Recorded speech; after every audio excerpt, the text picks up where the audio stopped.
హైదరాబాద్ జూబ్లీహిల్స్ నియోజకవర్గం ఎర్రగడ్డ డివిజన్ కళ్యాణ్ నగర్ వెంచర్లో మూర్లో బీఆర్ఎస్ పార్టీ అభ్యర్థి మాగంటి సునీత ప్రచారంలో పాల్గొన్నారు. ఉప ఎన్నికల సందర్భంగా కాలనీ వాసులతో సమావేశాన్ని ఏర్పాటు చేశారు. సమావేశంలో మల్కాజ్గిరి కంటెస్టెంట్ ఎంపీ బాగిరెడ్డి లక్ష్మారెడ్డి అలాగే కార్పొరేటర్ శ్రీనివాసరావు పాల్గొన్నారు. కాంగ్రెస్ ప్రభుత్వం ప్రజలకి అందజేయని 6 గ్యారంటీలు ప్రజలకు మోసం చేసినటువంటి కాంగ్రెస్ ప్రభుత్వానికి కూడా విమర్శలు గుప్పించారు.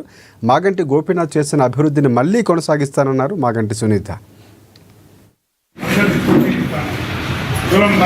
ప్రజలు వాళ్ళ బాధను వెలబుచ్చుకుంటున్నారు. ఏమైంది, మా కమిట్మెంట్లు ఏమైనా, ఏం చేసిన వాళ్ళు.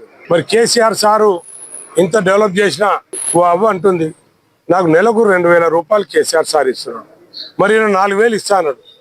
మేము ఎవరిని అడగాలి అంటే మేము దానికి ఆన్సర్ ఏమి ఇవ్వాలి? మాకు అట్లా ఎక్కడ పోయినా కూడా ఒక ఆడబిడ్డ అడుగుతుంది, అయ్యా మాకు 2500 ఇస్తాడు, మేము ఎవరిని అడగాలి? మరి మీరు ఎవరైతే మీకు కమిట్మెంట్ ఇచ్చినో వాళ్ళు అడగాలి. అంటే ప్రతి దగ్గర ఎక్కడ పోయినా కూడా ఇవన్నీ వాళ్ళు వెలబుచ్చుకుంటున్నారు. ఫైనల్ వాళ్ళు ఏమంటున్నారంటే అప్పుడే బాగుండే, కేసీఆర్ సార్ నిజంగా 2000 ఇచ్చింది, మాకు 500 రూపాయలు 2000 చేసింది, అదే మాకు చాలు. ఇవాళ 4000 ఇస్తానని అడిగినా దాని మీద మాకు నమ్మకం లేదు, మాకు ఇచ్చటి అయినా చక్కగా ఇస్తే చాలు, మాకు ఇచ్చటి కూడా కటింగ్లు పెడుతున్నారని చెప్పి చాలా మంది బాధపడుతున్నారు. మరి ప్రజలు వాళ్ళ బాధను వెలబుచ్చుకుంటున్నారు. ఏమైంది, మా కమిట్మెంట్లు ఏమైనా, ఏం చేసిన వాళ్ళు.